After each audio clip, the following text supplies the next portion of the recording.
સુરતના ચર્ચિત નાસિરનગર બુટિયા ડિમોલિશન મામલે 22 દિવસથી મૌન સાધી બેઠેલા મ્યુનિસિપલ કમિશનર એમ નાગરાજને આખરે એક મોટો ધડાકો કર્યો છે, જેણે આખા સુરત મનપા પ્રશાસનને હચમચાવી મૂક્યું છે। સુરતના ચર્ચિત નાસિરનગર બુટિયા ડિમોલિશન મામલે 22 દિવસથી મૌન સાધીને બેસેલા મ્યુનિસિપલ કમિશનર એમ નાગરાજને આખરે એક મોટો ધડાકો કર્યો છે, જેણે આખા સુરત મનપા પ્રશાસનને હચમચાવી મૂક્યું છે। મ્યુનિસિપલ કમિશનરે સત્તાવાર રીતે સ્વીકાર્યું છે કે સેન્ટ્રલ ઝોનના અધિકારીઓ માત્ર સીમા નક્કી કરવા ગયા હતા અને પોલીસ બંદોબસ્ત સાથે લાઈન દોરીની કામગીરી દરમિયાન એમના દ્વારા ડિમોલિશન કરવામાં આવ્યું હતું। સુરત મ્યુનિસિપલ કમિશનર એમ નાગરાજને જણાવ્યું કે હાલમાં નાસિરનગરમાં ચર્ચિત ડિમોલિશનની કામગીરી મામલે નિવેદન આપવા માંગુ છું।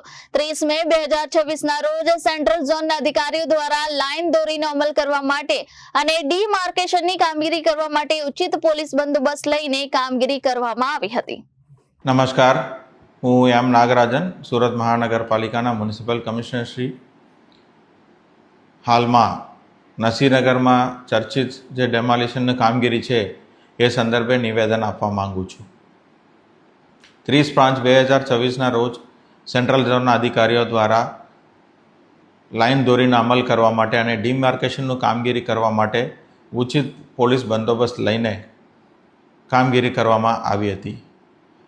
લાઈન દોરીને અમલ અને ડીમાર્કેશનની કામગીરી દરમિયાન ડેમોલિશન પણ એમના દ્વારા કરવામાં આવેલી છે અને લાઈન દોરીનો અમલ પણ કરવામાં આવેલી છે।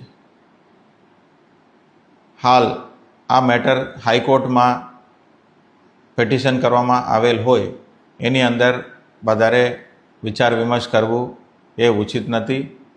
સુરત મહાનગરપાલિકા પણ એ પિટિશનમાં જોડાવવામાં આવી છે, તો એના માટે જે પણ કાયદાકીય પ્રક્રિયા કરવાનું હશે, કોર્ટમાં રજૂ કરવાનું રહેશે, વિગતો એ બધું રજૂ કરવામાં આવશે અને હાઈકોર્ટનું જે પણ નિર્ણય હશે, ચુકાદો હશે, એને ચુસ્તપણે પાલન કરવામાં આવશે।